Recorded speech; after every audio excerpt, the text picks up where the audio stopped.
Hey guys, welcome back to another FTL fishing video. So today we're going to be focusing on snapper fishing. So I'm going to be teaching you everything you need to know, from hooks to baits to everything here on this table.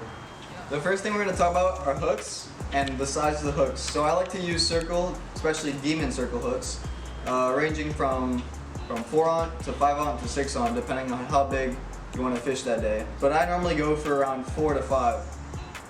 Or you could be using these hooks right here, which are called J hooks, and these are good for snapper as well.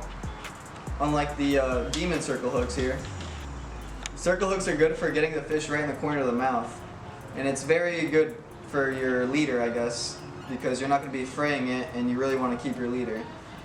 So, next thing we need to know is about leaders. So I like to fish 30 to 40 to 50 pounds.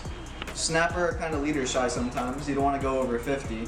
So I like using 30 just to start off the day, seeing what's on the bottom. Maybe hook up on some mangrove snapper, some yellowtail snapper. It all really depends on the water clarity as well. If the fish are getting too shy, then I would drop leader size to around, if you're using, for example, 30, they're not biting that, I would go for lower. Honestly, 20 is the minimum I would do, just because snapper have teeth as well. But now we're going to be talking about weights and leads and what we're going to be fishing. Because normally on the days where there's current and there's a lot of water moving and your boat's just moving around, you're going to want to be fishing these big leads right here, which are 3 ounces. But that's only if the current is really ripping. If it's not, you want to either use 2 ounce to 1/4 ounce to 1/2 ounce. And honestly, I prefer the little weights when it's nice and flat and there's rarely any current, just because you don't want to get stuck on rocks. Now you're going to have to be cutting off leaders and hooks, and you don't want all that. So, and for yellowtail, they really like to eat on top, not really that much down deep. So I'll use these 1/4 ounce weights right here. And yellowtail as well, they're really leader shy. You really want to use 30-pound line, 20 minimum. So now we're going to talk about baits. So you have a choice of sabiki rigs right here, which are good for catching your ballyhoo, your pilchards, your threadfin herring, all of that good stuff. But if you don't have sabikis, you could either use a cast net, or you could use a little mosquito hook and throw a little bait out and wait for a ballyhoo to eat it. Now, I like using ballyhoo, one of the best baits out there in my opinion.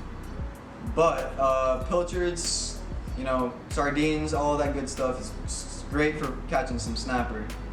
You really want these fish sniffing your chum trail, and you want all those fish from all around the area to just really come to your chum slick.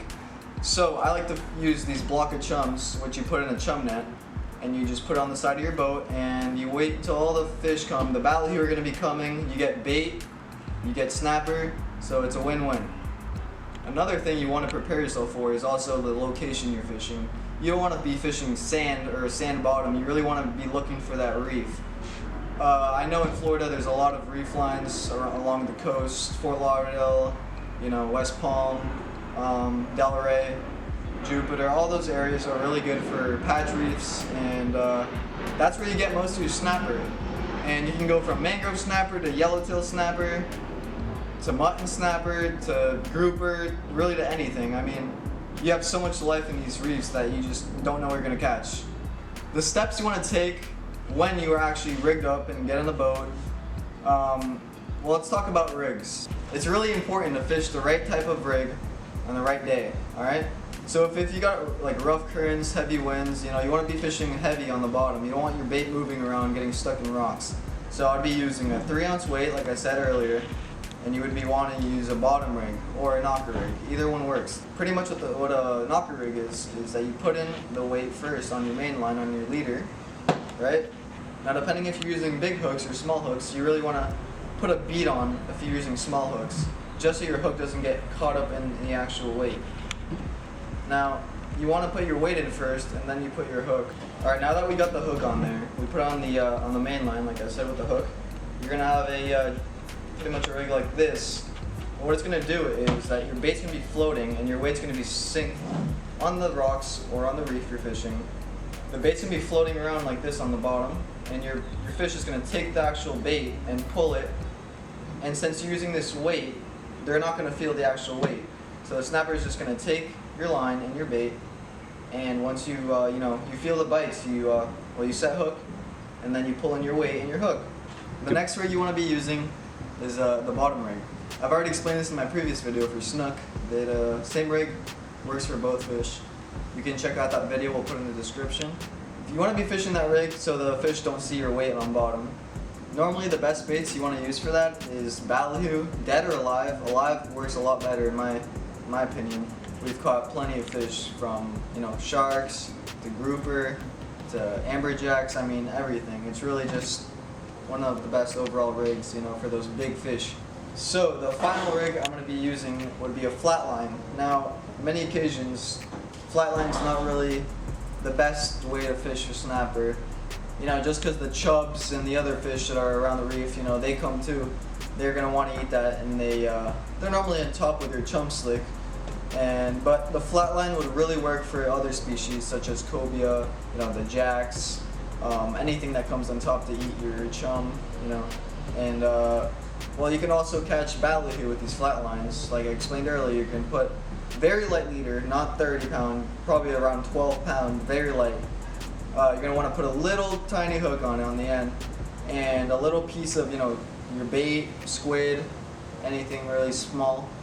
You're going to want to let it drift behind the chum slick, and you're going to have to wait for a ballyhoo to bite it, and you catch bait like that. Alright, now let's talk about rods and gear. So what you really want to be using for those smaller fish like the yellowtails and the mangroves, you don't want to go overkill with those fish. You want to use something small, maybe a 4,000, 3,000.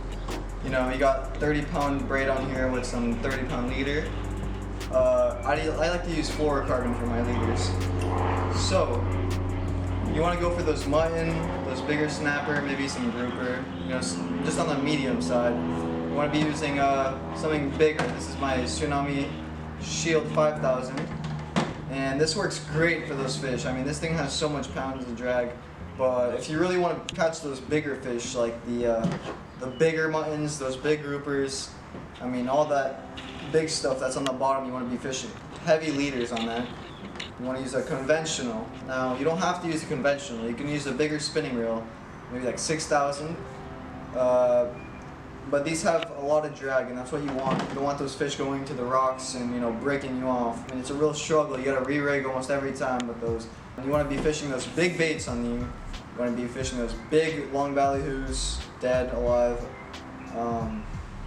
Big sardines, squid. On the 5,000s, we've caught mutton snapper, we've caught mangroves, big mangroves. Alright, hopefully these tips and tricks helped you out, whether you're fishing from a kayak, a boat, on land, and all of that. Stay tuned for more videos coming up soon. Fishing season's coming, so we're going to be grinding out this whole summer. We're going to try to post every week, once a week. We're planning on getting a boat soon, so hopefully you'll get some offshore content. We'll be snapper fishing a lot. We'll be snook fishing, tarpon fishing. All the pilchards are going to be running up the beach. But anyways, we're going to have a lot of new videos coming out soon. And stay tuned. Thank you for watching. See you later.